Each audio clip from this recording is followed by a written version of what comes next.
जय गणेश जय गणेश जय गणेश देवा। जनता सारी भूखी मरे, मंत्री खाए मेवा। ये कहावत को सच करके दिखाया है वडोदरा के नेताओं ने। निसहाय और लाचार वडोदरा के लोग, जरा सोचिए कि पिछले 30 वर्षों में राजनेताओं ने वडोदरा का किस तरह से विकास किया। एक महीने पहले हुई बारिश ने वडोदरा महानगर पालिका को और नेताओं को चेतावनी दी थी कि कुदरत क्या कर सकती है। लेकिन फिर एक बार वडोदरा के लोगों ने देखी और सहन की एक दर्दनाक और भयानक बाढ़ की स्थिति।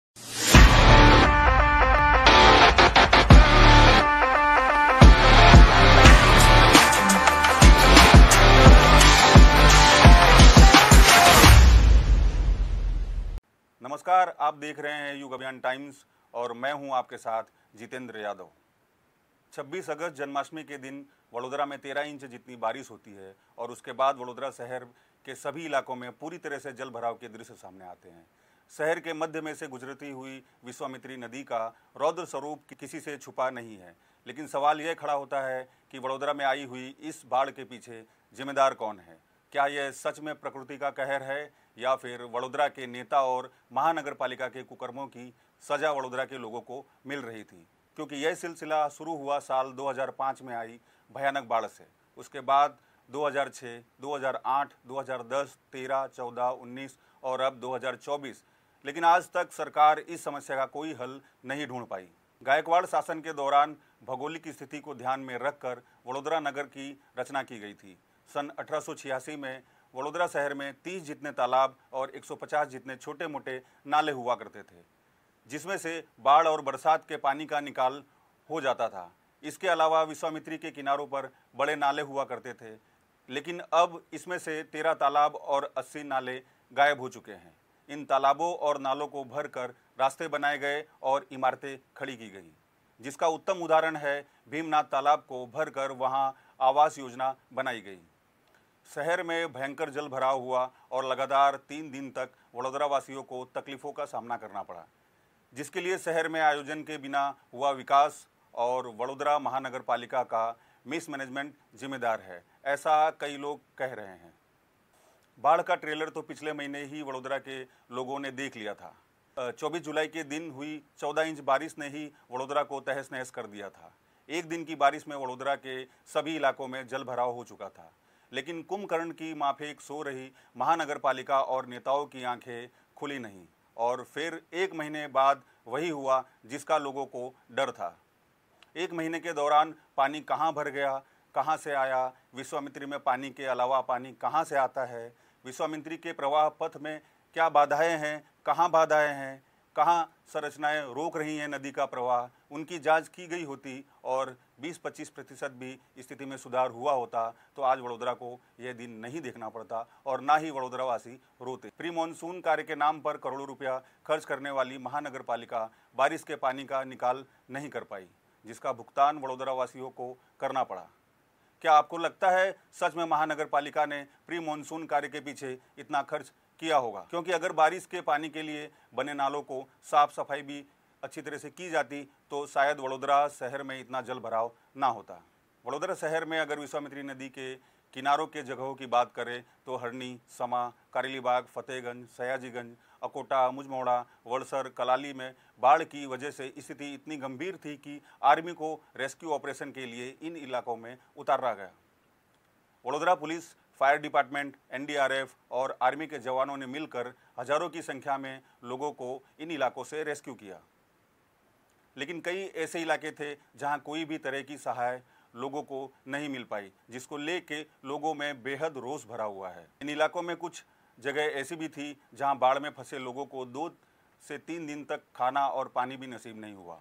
विश्वामित्री के किनारे जो स्लम्स एरिया है वहां की स्थिति इतनी दुखद थी कि लोगों के घरों में 10 से 15 फीट तक पानी घुस चुका था।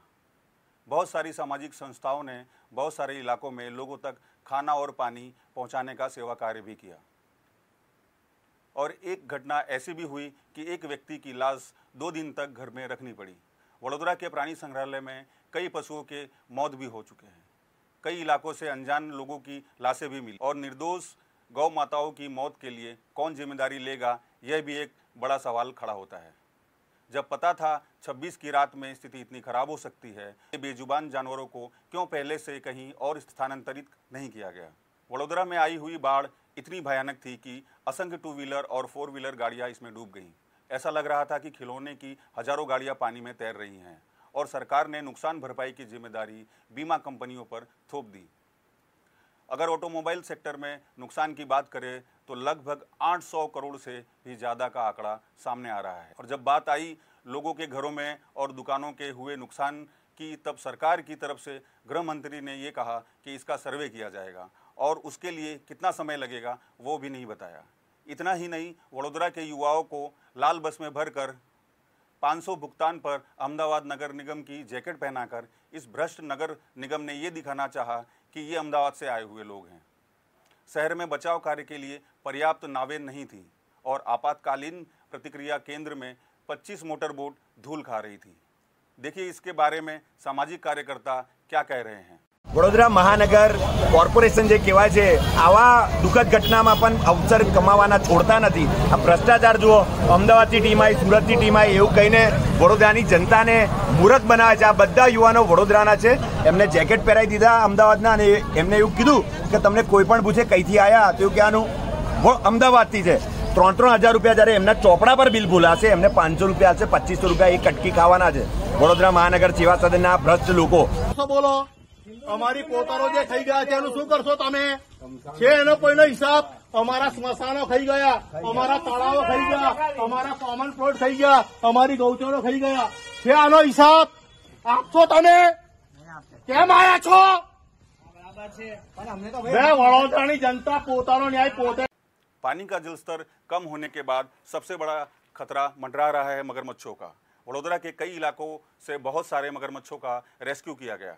3 दिन बाद जब विश्वामित्री नदी का जलस्तर कम हुआ और बाढ़ ग्रस्त इलाकों से पानी निकाला गया, तब जो स्थिति का निर्माण हुआ है उसे देखकर किसी भी व्यक्ति की आंखों में आंसू आ जाएंगे।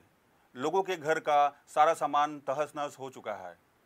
खाने के लिए अनाज बिल्कुल नहीं बचा है और पहनने के लिए कपड़े भी नहीं बचे हैं। घरों में संभाल कर रखे हुए महत्व के कागजात हो या बच्चों की पढ़ाई के लिए पुस्तक हो, कुछ भी नहीं बचा। और जिस तरह की गंदगी पूरे वडोदरा शहर में अभी दिख रही है, उससे बीमारी फैलने का एक गंभीर खतरा बना हुआ है। वडोदरा के नेताओं से हमारी विनती है कि फ़ोटो खिंचवाना बंद करके उन इलाकों की मुलाकात करें जिन इलाकों में सही में आपकी मदद की ज़रूरत है। वडोदरा के नेता शायद इसलिए तस्दी नहीं लेते क्योंकि यहाँ किसी भी प्रकार का कोई कंपटीशन नहीं है। मोदी जी के नाम पे ये जीत तो जाते हैं, लेकिन काम के नाम पे कुछ नहीं होता। अगर मोदी का नाम ना हो तो शायद वडोदरा की जनता क्या, इन्हें इनके घर से एक वोट भी ना मिले। ये गंभीर परिस्थिति का जिम्मेदार कौन है? प्रकृति है या सरकार, वीएमसी? सोचिएगा ज़रूर।